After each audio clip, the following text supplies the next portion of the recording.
Pak Purbo, kalau melihat kondisi di masyarakat, terutama di Solo, banyakkah laporan mengenai hilangnya uang di bank atau kartu kredit ini, Pak Purbo? Ya, baik. Terima kasih, Mas Gilang, Mbak Dea. Kemudian ini ada juga Mas Angga. Jadi memang eh, sekarang ini lagi tren itu tindak pidana yang terkait dengan IT atau tindak pidana dunia maya. Juga kita tahu di berita di daerah lain ada seorang nasabah yang kehilangan uangnya secara tiba-tiba yang nilainya cukup fantastis. Mungkin di sini saya akan menyampaikan kepada teman-teman sekalian terkait dengan tindak pidana yang berkaitan dengan nasabah atau bank itu ada beberapa modus operandi, Mas. Yang pertama itu akibat kelalaian dari nasabah itu sendiri. Sebagai contoh, nasabah tersebut memberikan kode atau nomor PIN ATM-nya atau kode-kode lain yang terkait dengan data perbankan yang dia miliki kepada orang lain. Nah, itu ada yang secara tidak sengaja, ada yang secara sengaja. Yang tidak sengaja itu sebagai contoh, eh, dia mengalami gangguan. Dia mengalami gangguan. Sebagai contoh, misalnya dia di mesin ATM ketika akan menarik uang, dia mengalami gangguan. Kemudian karena gangguan itu dia minta tolong oleh orang yang ada di dekatnya, padahal orang itu tidak dikenal. Nah, kemudian karena ketidaktahuannya, karena orang itu bingung, kemudian mempercayakan ATM tersebut kepada orang yang tidak dikenal tersebut. Nah, itu kemudian menjadi sebuah trik atau modus operandi bagi pelaku kejahatan untuk menguasai ATM dan PIN ATM tersebut.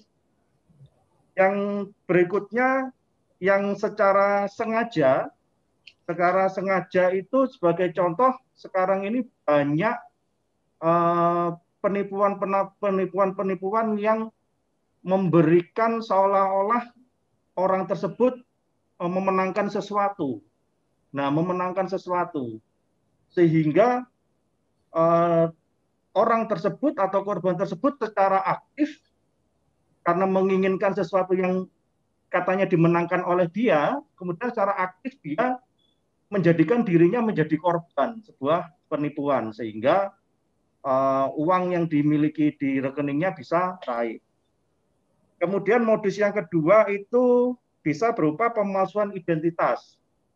Nah, pemalsuan identitas ini sebagai salah satu contohnya adalah ada orang lain dia eh, ke bank, kemudian dia memakai identitas orang lain untuk melakukan transaksi di bank tersebut atas nama orang lain tersebut.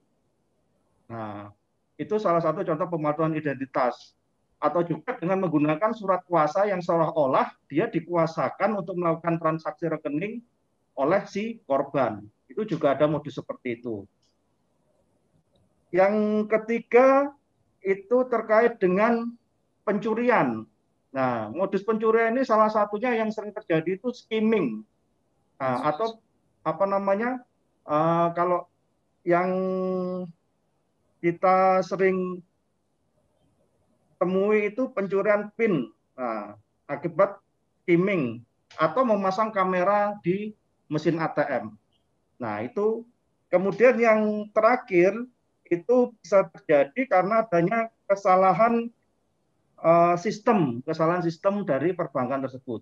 Itu modus-modus yang bisa atau yang sudah pernah terjadi baik itu di Solo atau di daerah-daerah lain.